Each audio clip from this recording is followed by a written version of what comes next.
Olá, meu nome é Meisa Medeiros e hoje venho com o programa Mulheres na Fotografia RN, que vai trazer o trabalho autoral de 5 fotógrafas potiguares. No programa de estreia, a gente traz a fotógrafa e arquiteta Jéssica Pittencourt. Só lembrando que esse projeto foi realizado com recursos da Lei Aldir Blanc, Rio Grande do Norte, com apoio do Governo do Estado, Fundação José Augusto e do Governo Federal, através da Secretaria Especial de Cultura e Ministério do Turismo. Olá, Jéssica, tudo bom? Tudo bem, Meisa? Obrigada por participar do nosso programa, aceitar esse convite, viu? É uma satisfação enorme estar aqui com você e Ah, compartilhar um que pouquinho bom, da minha experiência com fotografia. que bom, que bom. Então, Jéssica, eu acho que uma pergunta importante seria você falar um pouco de como a fotografia iniciou na sua vida, né? Como foi que você chegou aonde chegou? Vamos lá, o início de tudo. Meisa, eu sempre tive uma inclinação artística muito forte, mas foi na arquitetura que eu descobri a fotografia como uma maneira de me expressar artisticamente, principalmente junto ao Gerar, que é um grupo de extensão da UFRN que trabalha diretamente com o MST no interior do estado. Nessa época, eu visitava os assentamentos de maneira para dar assessoria técnica do ponto de vista da arquitetura. E daí que vendo aquelas diferenças de morar e do cotidiano, que eu tentei registrar e trazer um pouco na fotografia. E foi aí que começou essa inclinação artística para essa outra forma de observar e de sentir a arte, né? Porque na época eu ia lá e tinha que desenhar a casa, observar aspectos da construção, e tinha tantas coisas interessantes sobre essa casa, sobre as casas dos assentados, que eu pensei, não poderia ficar só nessa parte técnica, né? E foi aí que a fotografia entrou para poder para ser outra maneira de expressão dessa poesia que existe no meio rural. Depois de ter terminado o curso de arquitetura, eu tive a oportunidade de morar por 1 ano e meio no Sudeste Asiático. E foi aí que eu pude desenvolver o meu olhar etnográfico dentro da fotografia. Ah, legal, Jéssica. E eu acho que quem acompanha o seu trabalho sabe que você tem um trabalho de uma relevância muito importante para a sociedade, que é os pilares vivos. Eu queria que você falasse um pouquinho desse processo. Como foi, como iniciou, a ideia e como foi o processo, o que é que você conseguiu com isso, sabe? Uhum. Enfim, você contar um pouco dessa história. É muito interessante porque, para mim, a fotografia e a arquitetura, elas andam muito juntas. Para mim, elas são praticamente dependentes uma da outra, né? Então, eu descobri que existiam pessoas morando dentro dos pilares quando eu ainda era estudante de arquitetura. Na época, eu e meu grupo estávamos trabalhando na Ridinha e a gente tinha que fazer um levantamento arquitetônico daquela área, observar as construções, as comunidades, que tipo de relações sociais existiam ali, que pontos históricos existem na Ridinha. E foi aí que nós estávamos na praia, eu e meu grupo na época, meu grupo de amigos e que trabalhava comigo sobre essa questão da Ridinha, que a gente viu uma pessoa entrando no pilar. E foi uma surpresa muito grande para a gente, porque a gente nunca imaginava que, na verdade, os pilares da Ponte Nilo Navarro eram ocos, né? E isso foi em 2000 acho que foi 2012, por aí, faz muitos anos isso. E somente em 2018, né, eu estava fazendo um curso de fotografia e uma amiga, né, eu falei para ela, olha, tem pessoas morando dentro do Pilar, estava querendo desenvolver uma ideia a respeito de fotografia, e ela disse, Jéssica, por que você não volta nos Pilares para ver se ainda tem alguém morando lá? E foi aí que eu decidi retornar aos Pilares, rever se ainda tinha pessoas morando, porque isso fazia muitos anos do meu primeiro contato. E tinha, né? E aí eu reatei meu contato com essas pessoas e pude desenvolver uma relação de confiança. E a partir disso fazer um trabalho fotográfico, Hum. né? E os pilares vivos trata-se de colocar em questionamento essa desigualdade socioespacial dentro da cidade natal. Mas essa problemática da desigualdade, ela está presente na maioria das cidades contemporâneas, né? Então, é muito importante a gente observar os exemplos locais que a gente tem e trazer essas questões para o debate, para os potiguares mesmo, poderem refletir, poderem saber sobre o que está acontecendo. O projeto Pilares Vivos combina antropologia e urbanismo, reportando, né, as adversidades da cidade contemporânea, tendo como foco a problemática da desigualdade socioespacial na cidade de Natal. Interessante, Jéssica. E assim, a partir desse projeto, né, ele tomou meio que, como eu posso dizer, asas, né? Você teve exposições. Você pode falar um pouco sobre isso? Então, a exposição, ela tinha como objetivo não só a fotografia, mas também o áudio, a atmosfera escura.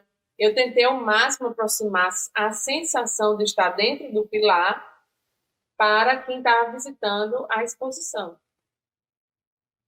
Então, as pessoas entravam lá e não necessariamente elas iriam olhar para a fotografia. Algumas pessoas simplesmente entraram e permaneceram com a lanterna, né? Porque a exposição ela estava escura, né? Como o pilar realmente é.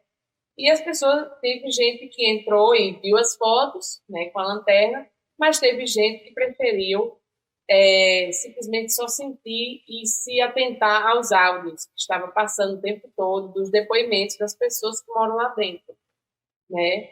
Então foi essa a proposta, de trazer sensações para além da fotografia, da imagem.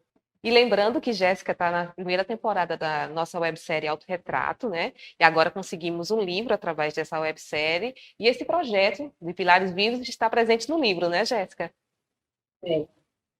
Eu fiquei muito contente em poder participar do livro Autorretrato, porque as exposições, né, atualmente ela não está mais, não está mais acontecendo, né, até porque o momento que a gente está vivendo exige isolamento, mas que bom que existiram projetos como o seu, Meisa, que a gente possa continuar essas reflexões e os debates sobre as cidades contemporâneas, sobre a desigualdade, e que fica registrado no livro, né? Então, as pessoas ainda podem ter acesso a esse material que foi exposto tanto no SESC quanto no encontro no Enampu, né? Que foi 2 vezes exposto. A exposição Pilares Vivos aconteceu 2 vezes, foi no SESC e no Enampu, que é o Encontro Nacional de Pós-Graduação em Arquitetura e Urbanismo. E nesses 2 eventos, a gente fez toda uma instalação sobre os pilares da Ponte de Navarra. E no momento de isolamento, a gente não tem mais como reproduzir essa atmosfera, fazer exposições, materializar, né, os nossos projetos. Então, é muito importante a sua iniciativa de ter feito esse livro, porque a gente faz com que esse debate social ele não morra na exposição física, né? Quando ele está num livro, publicado num livro, e as pessoas ainda podem ter acesso a essa exposição e entender um pouco mais sobre as dinâmicas e o que está acontecendo na cidade. Para além, a Ponte Nilo Navarro é um dos principais cartões postais da cidade de Natal. A gente não imagina o oco dos seus pilares, a gente não imagina que existam pessoas morando dentro dos pilares. Então, projetos como esse que você fez ajuda a continuar essa discussão do que a gente iniciou há uns anos atrás com a exposição Pilares Vivos. Lembrando que o projeto, ele não é um projeto apenas não é um projeto meu, especificamente, é um projeto do coletivo. Amiga, Não, tudo bem, tudo bem. É um projeto do coletivo da foto, né? A ideia inicial do Alexandre Santos, mas assim, eu digo que é do coletivo, mas é um projeto de todos, né? Porque contemplou 17 fotógrafos potiguares. E assim, a ideia, o pensamento da gente é, quem sabe, essa segunda temporada que está sendo realizada também, a gente consiga fazer outro livro, né? Porque, se eu não me engano, são 24 fotógrafos agora, uma grande maioria de mulheres, que na nossa temporada não houve, eram apenas 3 fotógrafas, né? Não sei se você lembra disso. Lembro, então, é uma coisa que a gente não pensa em parar. A gente quer fazer vamos dizer, contagem dos fotógrafos para contar essa história mais à frente, né? É algo que vai não é somente algo para agora, mas sim para contar a nossa história, a história da fotografia do nosso estado. E aproveitando, Jéssica, que você está presente, uma pergunta que eu queria fazer, que nesse seu processo fotográfico, nesses anos que você vem fotografando, você já passou algum tipo de constrangimento ou situação por ser mulher fotografando, assim, tipo de preconceito? Você pode falar um pouco sobre isso? Eu, pessoalmente, nunca passei por nenhum problema nesse sentido de constrangimento por ser fotógrafa mulher. Cada vez mais esse espaço da fotografia sendo ocupado por mulheres. Isso me deixa muito feliz, porque outros temas que muitas vezes não eram debatidos, as mulheres vêm trazendo para a pauta. Então é interessante observar essas mudanças. Eu sempre respeito, na minha metodologia enquanto fotógrafa, eu sempre respeito muito o espaço do outro e tento, antes de fotografar, criar vínculos. Então, a fotografia vem quase como um resultado de uma confiança mútua entre mim e a pessoa que está sendo fotografada, principalmente quando se trata de pessoas em vulnerabilidade. Então, quando eu chego a fotografar um grupo social como o MST ou as pessoas dos Pilares Vivos, já existia uma amizade e uma confiança entre a gente. Então, é um processo que caminha junto. Bacana, Jéssica. E aproveitando o embalo que a gente está falando de fotógrafas mulheres, né? Você tem alguma referência na fotografia? Algum nome nacional, internacional ou do Eu diria estado? que, em relação às fotógrafas mulheres, uma referência que vem sendo para mim é a Cláudia Andujá, com seu trabalho A Luta e Yanomami. Eu achei muito interessante essa exposição quando eu estive no Moreira Salles, no Instituto Moreira Salles, em São Paulo, em 2019, porque ela trata desse cotidiano que ela teve, dessa oportunidade, quando ela morou com os Yanomamis, há mais de 3 décadas atrás, né?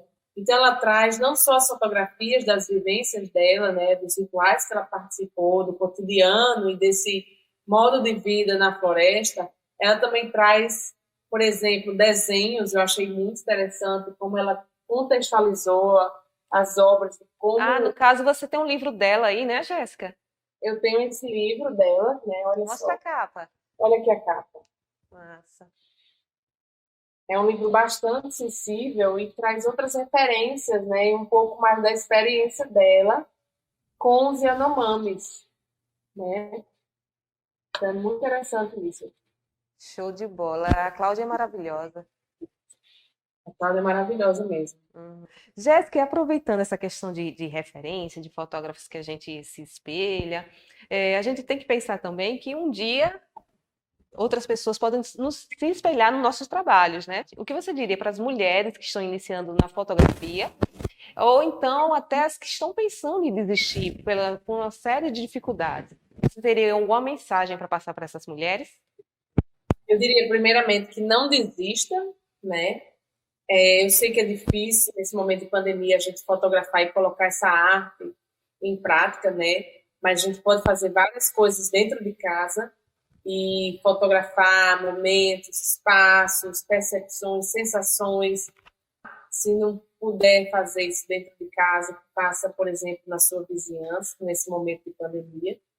Então, a mensagem que eu deixaria para o público, né, para quem está nos assistindo, quem quer iniciar na fotografia, é: siga primeiro a sua intuição, pense nas coisas que você gosta de fotografar, no que você já experiencia no seu dia a dia, no seu cotidiano, e trazer um pouco da sua visão pessoal, né? Das suas experiências, de como você vê o mundo. Eu garanto que quando a gente tenta ser cada vez mais nós mesmos dentro da fotografia, a gente tem como ser original, tem como romper essas barreiras. Então, não existe um manual correto de fotografar, é muito intuitivo. E estamos chegando agora no final do nosso programa. Queria agradecer demais a presença da Jéssica, né, no nosso programa de estreia, e dizer que amanhã a gente vai contar com a presença da fotógrafa e documentarista Luísa Medeiros. Obrigada, Jéssica. Então, até amanhã, gente. Tchau, tchau. Um beijo. Beijo, Jéssica.